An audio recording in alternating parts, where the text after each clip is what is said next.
Okay, good morning, good afternoon, good evening, wherever part of you are now, whatever part of the world you are now, and whatever the time that you're watching this podcast. So now I am with a special guest now here in the Batu Baptist Hospital. His name is Steve, Captain America. Captain America, your name is Steve Rogers? Is it true? It's close, not quite, but close. Okay, so Steve, who you are actually? My name is Dr. Stephen Busby, and I am... so you're Dr. America then, not Captain America. I'm sorry. I didn't want to interrupt you, please. But you did. Yeah, please tell me about My yourself. name is Dr. Stephen Busby. I'm an associate professor at Belmont University, and I have had the opportunity to come and teach at Stikas and at Batu Baptist Hospital, and am enjoying every minute of it. Ooh, really? You enjoy every minute of it? Yes. Okay. Then, Dr. Stephen Busby, right? Right. Busby. Busby. Right. I'm quite spelling your name because I'm not in English. English is not my first language. Your name is Stephen Busby. Okay. Can you tell me a little bit about yourself? How many wives you have? How many children you have? I have one wife. Okay. I have two children. Okay. I am a professor at Belmont University. Mm-hmm.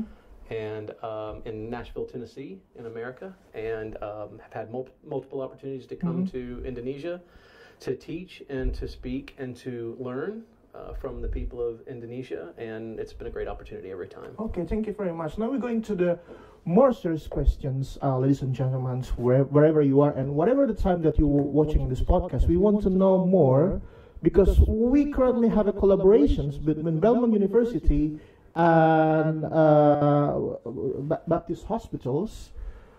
We want to know more about Belmont. What is it, Belmont? I mean, what they are doing, what kind of university it is. Yep. Belmont is a medium-sized ecumenical Christian university in Nashville, Tennessee. We have about 8,800 students at the current time. 8,800 students. Yes, and we have a broad range of colleges and disciplines and professions that students can go into. We are really known for our music. It's a music college, and music business and music performance is a big part of what we do there. I am a professor and associate professor in the College of Nursing. We have a College of Medicine, Nursing, physical therapy, occupational therapy, social work, all in the healthcare area, including some ones that are at, extra to that, like social work that's in a different building but as part of healthcare. And we are looking for many opportunities to collaborate around the world, specifically because we are a Christian university. And I think that that is one of the things that has been a blessing for us, in that we find partnerships around the world where our focus and our mooring is also Christ. And that is a foundation for what we're doing, so that the work that we do and the things that we try to collaborate with are things that we hope also offer praise, worship, and glory to God through the things that we do. And this partnership happens to do with healthcare, but we have many of those partnerships around the world. Okay, thank you very much. So Belmont University is a Christian faith university, am I correct? That's correct. Okay, can you tell us a little bit about the history of Belmont University? I heard that is it somewhere related to the Baptists? It was at one time closely related to Baptists. It really started out in the 1800s when a family purchased the land and built a mansion on that land, the Acklands, and they were very, very wealthy. And that building became the college that was first there, that was called Ward Belmont. And it was a women's college. And eventually, over the years, it became a college that was Belmont College and then Belmont University, which, of course, includes many colleges within the university.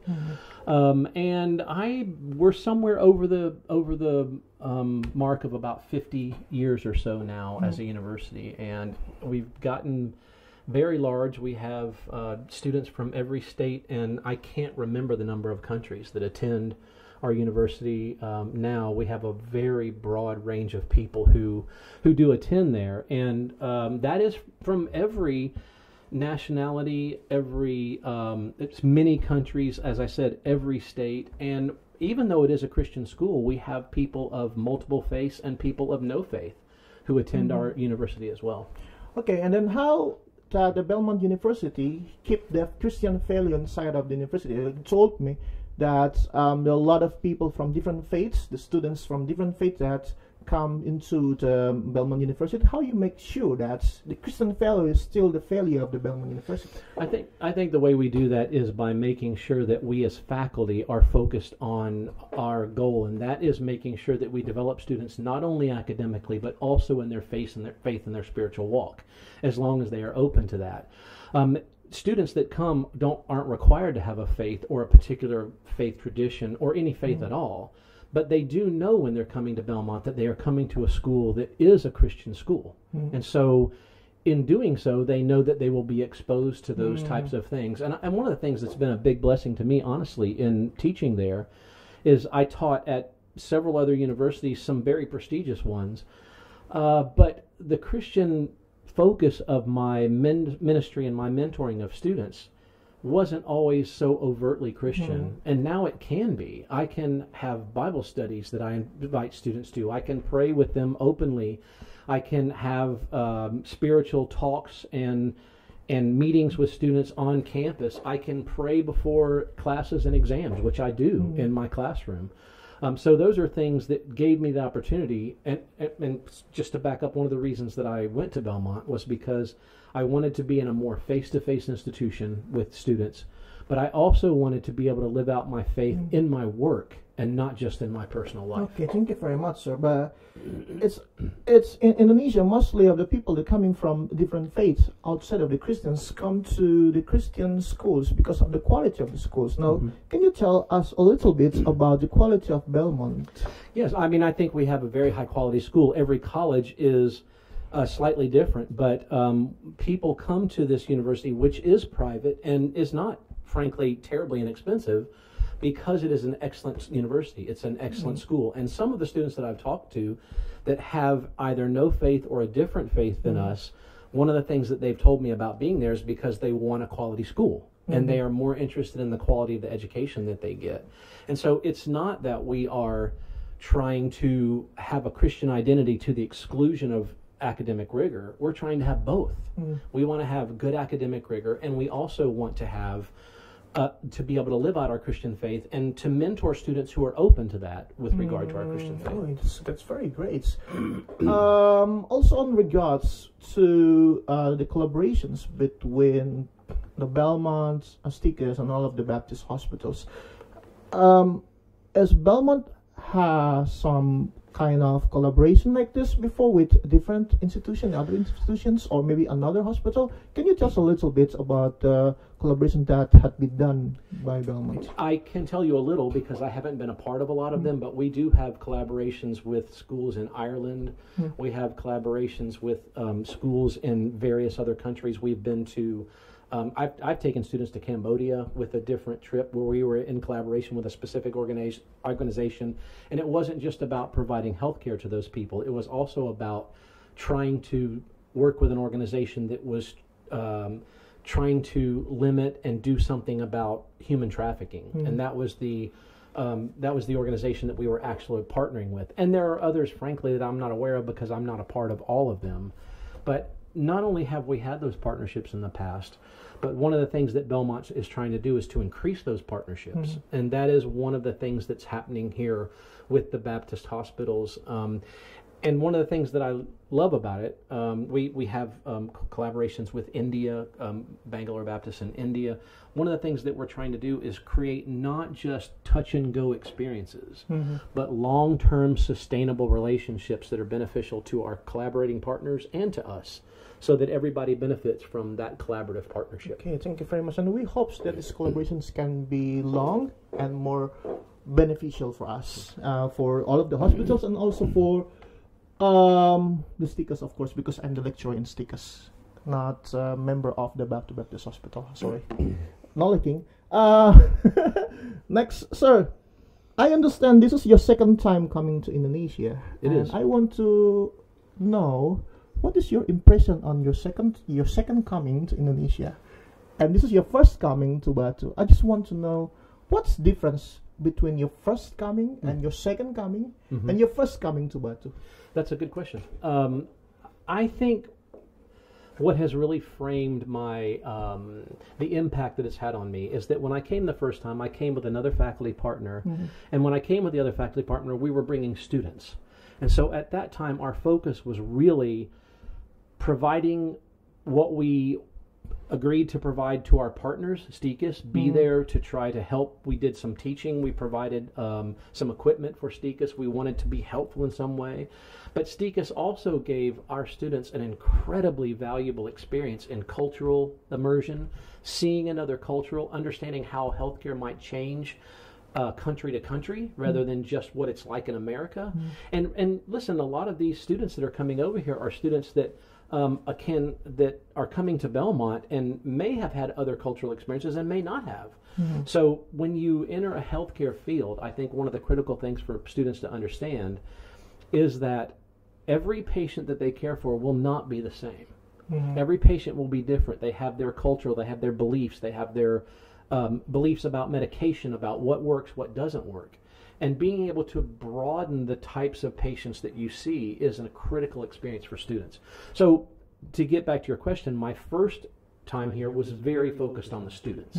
And so that made the experience student focused. It wasn't really about my individual experience. Was it a good experience? It was a great experience. I enjoyed it very much. And I had a chance to teach a little bit differently than I would normally teach because I'm in a different country. You may recall we did some home visits where we went to the patients' houses.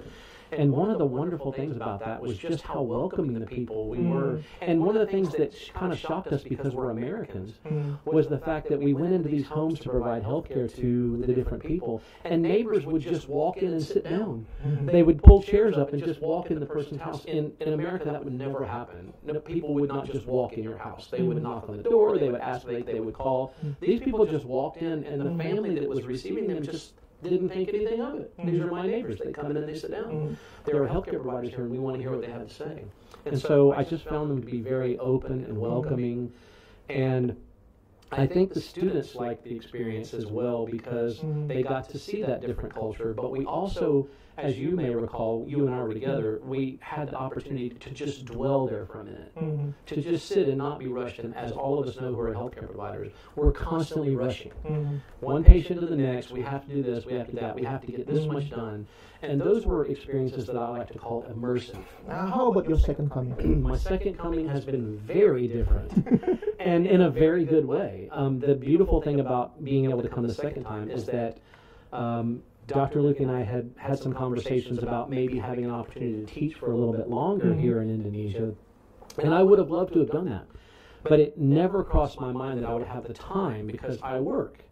About the time he and I started talking about that, I had applied for and found out that I was awarded sabbatical for spring of 2025. And so that means works for the Lord. It means rest. But according to you, it means work. Works for the Lord. So anyway, I found the opportunity to come back because I was on sabbatical, and I frankly just believe that was the Lord's doing. We applied, I got it. It was right on the heels of my having been here with the students, and it could not have been more smooth. And the other reason that was true, and that I know the Lord was in it, was because we came in 2024, and our plan is not to come back with students until 2026. Well, I'm filling the gap in 2025. So I think he just laid things out so that there would be multiple immersions. And when I come back next time, if I get to come back next time, if I'm asked to come back with students, I will have a much broader and better sense of how things work because I will have been here twice. And I will have been able to see, I know what my students do. Now I know what Indonesian nurses who are practicing expect and like and do every day. And I'm also going to be teaching and seeing what student nurses in Indonesia need and how they understand and how they internalize the information that we'll be sharing. So first of all, it's going to be better for the students, I think, and all of this experience is going to make me a better teacher because I'm going to be more well-rounded in the ways that I have to think about how I reach a student. And how about Batu? I've loved Batu, but Dr. Margaret has been very gracious and honoring, and we have... Didn't give you a place to stay in the villa, on the hill? Boy, you're going to get fired from this job. You're going to get fired from this job. But anyway, I hope this segment's being cut. I'm not going to buy into your. So we have to hike and go out for the sunrise. The place that I have stayed has been beautiful and restful and lovely. And listen, every time I've needed something, food has been delivered. I haven't even had to raise a finger. People have come with cars and picked me up and driven me up here when it's raining, and sometimes when it's not. No, it couldn't have been any more pleasant and gracious here. Thank you very much. On behalf of Batu Baptist Hospital, I say thank you. Right, Dr. Greta? I do too. Now we go to the next. You've been here for a couple of days, and now you taught some of the things about the cardiovascular to the nurses here. What's your impression on the lectures that been delivered among the nurses? That's what we want to know. Well, they're my lectures, so it's hard to talk about how I feel about them without either sounding like I'm patting myself on the back or being falsely humble. But I think that I learned where the nurses stand and how to reach them by interacting with them. And one of the things that we started with yesterday, and you helped me with that a lot, and I appreciate that, was saying, today when we're interacting and tomorrow when we're interacting, stop me anytime and talk to me and tell me what you need, or ask questions that you have. And I think doing that the first time or two breaks the tension so that people don't say, oh, there's somebody here speaking, we have to be quiet and listen. That's not what I'm looking for. I'm looking for interaction.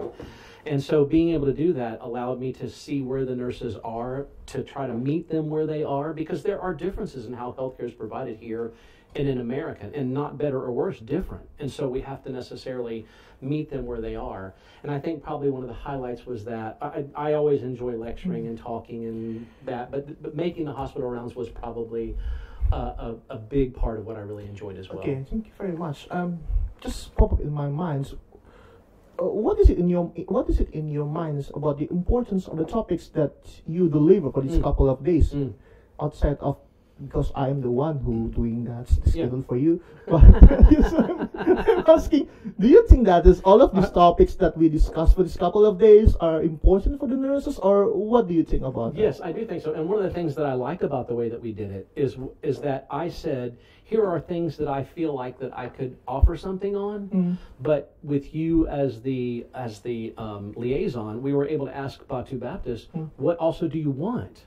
Like, what do you want and what can I offer? And let's make those match as much as possible. And that's how partnerships should work. I shouldn't just come in and say, this is what I'm teaching and you're going to learn it. And Baptist can't say, we want you to teach about chemotherapy in oncology patients, because it's not my specialty. We need to find the match between what I can offer and what they need. And I think that's the way we did it, and I think that's what made it best. Okay. And can you give us a little bit summary on what you've been discussed in the lecture? Yes. Inside of the lecture, can you give us some resume of a few of what did you bring in to the nurses during this couple of days? Yes, understood. One of the things or many of the things that they were concerned about, and so things that we set up in a certain order to deliver, were cardiovascular pathophysiology. What are the underlying concepts that are necessary when you're thinking about a patient, when you're assessing them, when you're treating them, when you're prescribing for them, or when you're administering drugs that have been prescribed? That whole foundation was important. And one of the things that I started with for the nurses, that I think is something that I start with my students in America, just as important, is don't know what you're doing without knowing why you're doing it. I think that is such a critical piece. It's fine for somebody to say, I would like for you to administer this medication to that patient. And if it's a lawful order, you have to follow that order, and you should. But nurses also have a responsibility to make sure that they're doing that correctly, and that they understand the reasons why they're doing it, so they're part of the team of helping that patient be what they can be. So we did pathophysiology. We talked a little bit about the foundations of how you understand things, the whys instead of just the whats. We talked about electrophysiology a lot. We did a lot of about the movement of sodium potassium ions and all the things that are necessary so that they know what they're seeing on the EKG screen and what that literally means. And then we moved into dysrhythmias and how that might impact the patient, so that we were laying the foundation of the pathophysiology and then moving into signs and symptoms and history and treatment, so that it made sense. If you just jump in up here, then I haven't done what I said I should do, and that's lay the foundation for why. But if I lay the foundation for why, and then I say, this is how you assess the patient, this is what you look for, this is what you can expect from the physician orders, these are things that as the nurse you can pick up on and let the physician know about. That's the trajectory we took.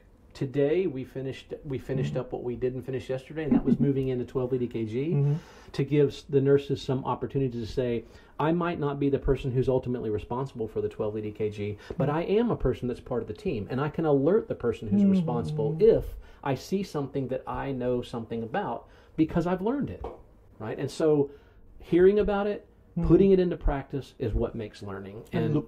And that helped me. Exactly. And I heard that when I was out there. And so and that's what we've been trying to talk about. Then we finished out today with talking about pharmacology in general, and specifically I mean pharmacokinetics and pharmacodynamics. Pharmacokinetics being what our body does to the drug, and pharmacodynamics being what the drug does to our body. Those two things were critical pieces of what we talked about. And then we finished up with some basic cardiac pharmacology, blood pressure, heart rate control, anginal control, etc. And that's how we wrapped up today. Oh, that's very great. Maybe for your information, that this couple of days we had a lecture that involving not just the nurses but also the GP doctors that's been involved with the daily activities that related to the topics, and also we have the pharmacists and midwives that also may have the same cases or may have to dispense some of the medicines, that they need to know these medicines, how they have to administer it correctly, and maybe there's some side effects or warning signs when before they dispense some of these medicines. Thank you very much, Dr. Busby. And we go to the bedside visits. We had some bedside visits yesterday. And do you have some special cases, some unique cases? Oh man, not me. I'm not a case. Maybe you have some. Well, you are a case, but that's a different story. Go on. I think that one of the things that several of the things we did yesterday, I always tried to make sure when we were on the floors that first the nurses had the time to do what we were doing, and that we had the patient's permission to be a part of that. That is a critical piece. We don't just walk in and act like we can do whatever we want with people. We always sent somebody in and said, is it okay if we come in and talk about your situation, maybe examine you? And the patients I don't think anybody said no. I think they all were very gracious and said, yes, if there's anything that would be helpful, we'll be happy to do that.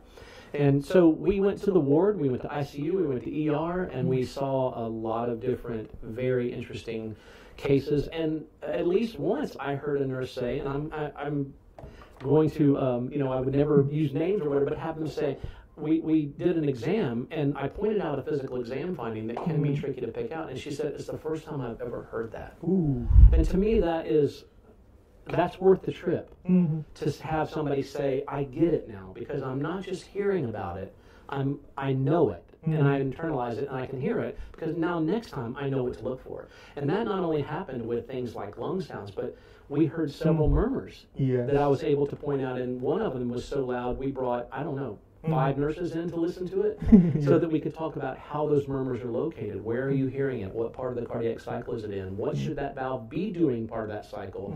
So that you can say, this is almost definitely a mitral valve prolapse. We will need an echo maybe if it gets worse, but that's what's going on.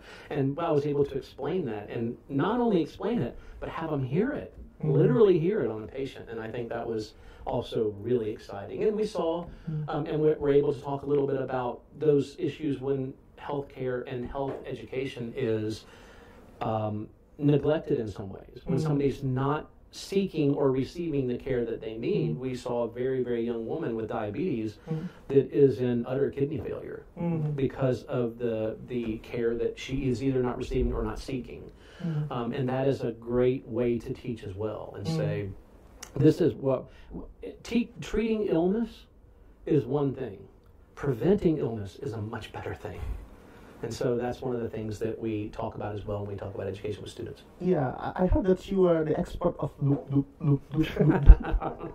Well, I'm not exactly sure of the implications. Because all of the cases that we had yesterday, all of them had the loop, and some more than loop. Can you, for a briefly, just explain to us about the loop? I'm not sure what loop is exactly, so I'll let you explain that. Are you sure? You go ahead. Yes. I mean the heart sound. The loop doop is the heart sound. The heart, lub dub. Lub dub. Lub dub. Lub dub. Not loop doop. Okay. That's Indonesian of lub dub. I was explaining to them. Sir, you in English, you spell it A, lub. Mm-hmm. In Indonesia, we spell it U. Okay, well, so look, like me, my name is not Lucky, but Lucky in English. I feel like I'm on the hot seat here. Lub dub. Lub dub. Okay. So you guys say loop doop. Yeah. Okay. Well then, lub dub then. We're talking about heart sounds. And we heard a lot of loop doop yesterday. You want to answer that? Answered how? Lub dub. Explain it? Yeah, briefly. Sure. I will do that. We were talking about why it's important to understand those sounds because there's a certain distance between those sounds. Mm-hmm. And in the distance between the lub and the dub, or the loop and the doop, is systole. That's when the heart's pushing blood out. Mm-hmm. And what I wanted the students to understand is the reason that it's not lub dub, lub dub, lub dub, it's lub dub, lub dub, lub dub, is because there's a longer time between the dub and the lub, and that's because diastole takes longer. Mm-hmm. 2 times in the cardiac cycle, the cardiac cycle is 2 times diastole and 1 time systole. Mm-hmm. And the reason is because a lot of the diastolic filling is passive. Mm-hmm. It takes longer to occur. And so I tell them that because when heart rate goes up, mm-hmm. now instead of hearing lub dub, lub dub, lub dub, lub dub, they're hearing shortening diastole mm-hmm. and reducing cardiac output. So it's not just about knowing the heart sounds, but knowing what they're hearing. AV valve closure, semilunar valve closure, and why that matters. Okay, thank you very much for that's a lub dub. Loop doop. I will speak Indonesian. Loop doop. Okay, that's a loop doop. Now, for the sake of the time, maybe there's a couple of questions now I want to ask you before. Now, we understand that we have collaboration between Belmont University, STICAS, and all of the Baptist hospitals. Now, what do you think, what is the hope from the Belmont University and from yourself as well, of course? What's your hope for mm-hmm. this collaboration? What you're hoping for? I think that the great thing is that the Baptist Hospital Foundation and Belmont has expressed what they hope to get out of it, and they are very similar. Mm-hmm. They are very similar things. We hope to increase the opportunity for clinical experiences for our students and for Indonesian students to interact with one another mm-hmm. and with patients. So good clinical experiences where we learn from mm-hmm. you learn from us, and patients' care is improved. Mm-hmm. Secondly, we want to see more scholarship, more mm-hmm. research being done. There are great opportunities, and one of the parts of the MOUs that we're talking about this time that has been so exciting for me is that there may be opportunities for faculty or for students to come over and do doctoral mm-hmm. projects, not as part of a group study where mm-hmm. we're doing clinical, but just to engage in research. Mm-hmm. That's another part of it. I have a PhD, and so research is part of what I do, and that's an important part of it for me, scholarship. And then thirdly, and that's for both students and faculty, I don't want to just send DNP or PhD students over here to do research. I want faculty to have those opportunities as well. And then the third part, of course, is to improve quality of care and hopefully funding to where there's opportunities for Indonesian hospitals to, and especially Baptist hospitals, to survive in an environment that might not be as friendly to the Baptist Hospital Association as we would hope. It's important in my mind for the Baptist hospitals to not only to survive but to thrive, and I think that's what we want. Thank you very much. And for the last things, is there anything you want to say to the nurses about the cardiovascular, about why we have to learn deeply and learn the why? The whys of the cardiovascular. That's the first one. The second one, I want you to not to face me, but face the audience. You have to talk that to among all of the nurses that watch this podcast, and maybe some other medical practitioners like GP, doctors, midwives, and any other medical practitioners. Why they have to learn theoretical and the whys of the cardiovascular things. And the second, for the people, why they have to be take care of the cardiovascular health. Mm-hmm. So that they have to, how to prevent this, and why it's very important to make sure that they still have a healthy cardiovascular inside of their body. Well, first of all, I think that what is most important with regard to nursing care is, and again, I readily admit that the view that I have is Americanized. I'm an American. Sure. And so I'm not suggesting what Indonesia should do. I'm saying what I think nursing is and what it should be, what health practitioners should be, whether they're GPs or nurses. And I think the important part about that is if I learn, for example, an algorithm, if this, then I do this. If this, then I do this. If this, then I do this. I'm learning steps, but I'm doing that in a way that removes the cognitive process for why I'm doing that. And so one of the important things is knowing, and what I've encouraged the nurses very much, as you know, here to do, and I do with my students in Belmont, is say, I really would like for you to understand why you're doing it. If you are a professional nurse, then carrying out an order requires that you be able to understand it, understand the why, and appreciate whether or not that order is plausible and legal. That's part of the process. It's not to question physicians or anybody else. It's to be a part of the professional team so that we are all cognitively thinking about what's going on in the patient. So let me give an example. The physician says, this is what we're going to do about the patient. Great, that's what should happen. If everybody beyond that point says, sounds good, do it, do it, do it, do it, do it, do it, do it, and he or she was having an off day, now we've hurt a patient because nobody else wanted to think about it.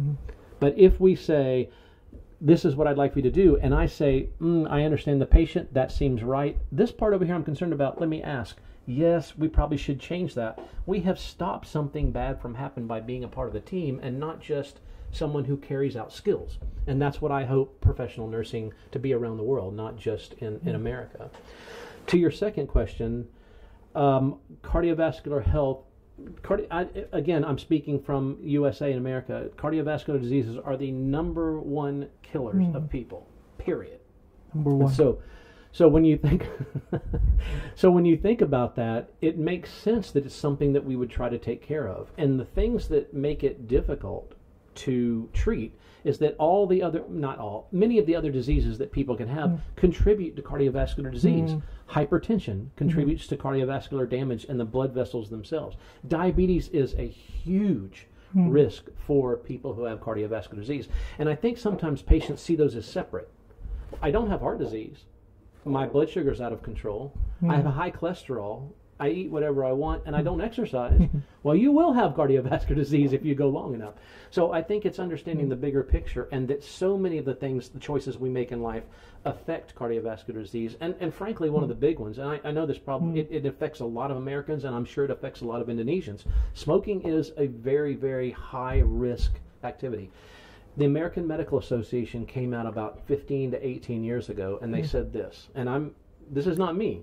American Medical Association said this: the single healthiest decision that you can make in your life is to not start or to quit smoking. And that means not only diet, exercise, anything else, your cholesterol, nothing. It is the single healthiest decision that you can make, because smoking constricts blood vessels and makes kidneys worse and brains worse and hearts worse and livers worse and everything worse. So smoking, controlling your hypertension, getting your diabetes under control, making sure you're exercising, doing the best that you can with your diet, those all add up to fewer heart attacks, fewer strokes, and fewer cardiovascular deaths. We are successful on number 5 because we're climbing up to the villa. But we failed in number 6, diet. It's very difficult. I readily admit I was huffing and puffing getting up the hill, but it's okay, I made it. I'm also old, so. Yeah, it's very difficult to avoid the sate kelinci and the other kind of sates while we are in Batu. And thank you very much, sir, for your coming here in Batu. And it's been great being here. Thank you so much. Thank you very much, and thank you for listening to me while this is my first time for having the podcast. But anyway, I hope that everyone that watched this podcast have some new knowledge and also understand about our collaboration between Belmont University Stikas RS Baptist Kediri, and all of the Baptist hospitals. That we hope that it can increase the service, the quality of service, particularly in the healthcare of all of the hospitals as well as the quality of the students in STICAS, and also have some benefit to the Belmont University. Yes. Thank you very much, and good morning, afternoon, evening, whatever time and whatever and whenever you watch this podcast. Thank you.